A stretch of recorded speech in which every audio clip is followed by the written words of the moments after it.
Hindi ba pa deh? Yung pila. Iya. Hindi ba? Iya belum. Nalalangan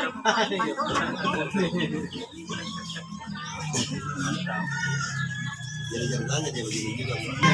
Dan ini bapak ini yang punya merama dia. Dia punya merama bapaknya weh. Pelabuhan dia ada dia punya.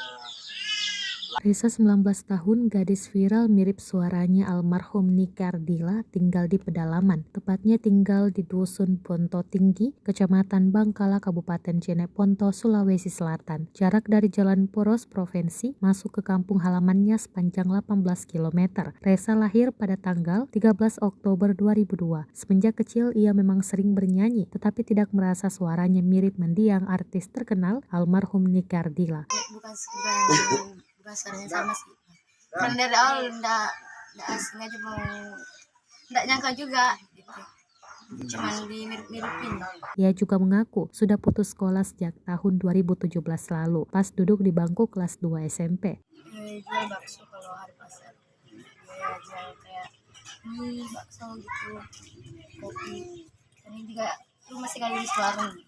Resa mulai viral di media sosial saat menyanyikan lirik lagu Nike Ardila, diviralkan oleh temannya di media sosial Facebook. Disitulah pengguna sosial media menilai suara Resa mirip dengan penyanyi terkenal Nike Ardila. Sejak putus sekolah, dia mulai ikut bernyanyi dari panggung ke panggung. Dalam sekali manggung, ia hanya mendapatkan honor senilai Rp150.000. Paling tinggi honor bernyanyinya sebanyak Rp180.000.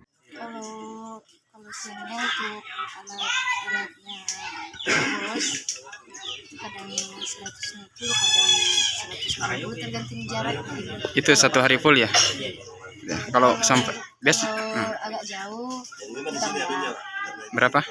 Kalau agak jauh tempat mainnya ditambah. Paling tingginya berapa? 150. Paling rendah 160? 150. 50 ya. Resa juga pernah ikut merantau keluar daerah bersama orang tuanya karena sudah tidak sekolah lagi. Ia berhenti sekolah dikarenakan faktor ekonomi. Pasalnya ayahnya bernama Rabanai hanya bekerja sebagai petani. Ibunya bernama Norma bekerja sebagai penjual bakso. Resa merupakan anak kedua dari 3 bersaudara. Ia pun mengaku tidak percaya videonya akan seviral ini. Dia putus sekolah dari 2017. Lalu menginjak kelas 2 SMP. Alasannya kenapa? Faktor ekonomi ya. Setelah putus sekolah itu selanjutnya gimana? Apakah ikut ke orang tua atau gimana? Ikut ke Kaltim, terus di sana ada beberapa tahun baru pulang lagi. Jika memang ada yang menawarinya untuk rekaman, maka dia akan minta restu ke orang tuanya. Jika orang tuanya memberikan kesempatan, maka akan mengejar cita-citanya sebagai penyanyi. Video viralnya pun diunggah oleh sahabat Nike Ardila, Meli Guslow, melalui Instagram pribadinya, dilihat Tribun Jeneponto.